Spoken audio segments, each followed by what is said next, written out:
फरोशों के खिलाफ इंतजामिया एक्शन। असिस्टेंट कमिश्नर का बाजारों का दौरा, मुतादिद दुकानों को जुर्माने अदा करने पड़े। मज़ीद जानते हैं अपने नुमाइंदे राना हामिद से। जी राना, बताइएगा।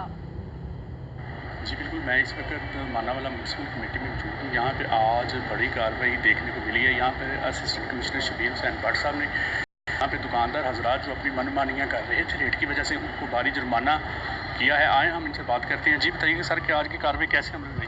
बिस्मिल्लाहिर्रहमानिर्रहीम जी, हुकूमत पंजाब की हदायत की रोशनी में उन दुकानदारों के खिलाफ आज की कार्रवाई अमल में लाई गई है जो मसनूई तौर पर ज़रूरियात ज़िंदगी की अशिया की कीमतों में इजाफा कर रहे थे और अपने मन माने रेट जो हैं उन पे अशिया फरोख्त कर रहे थे। इस सिलसिले में कार्रवाई की गई है। मुख्तलिफ मार्केट्स का विजिट किया है और जो शॉपकीपर्स जिन्होंने रेट लिस्टें अवेजा नहीं की हुई थी या जो ज़्यादा नरखों पर लोगों को अशिया फरोख्त कर रहे थे, उनको हमने भारी जुर्माना। राना हामिद, बहुत शुक्रिया आपका।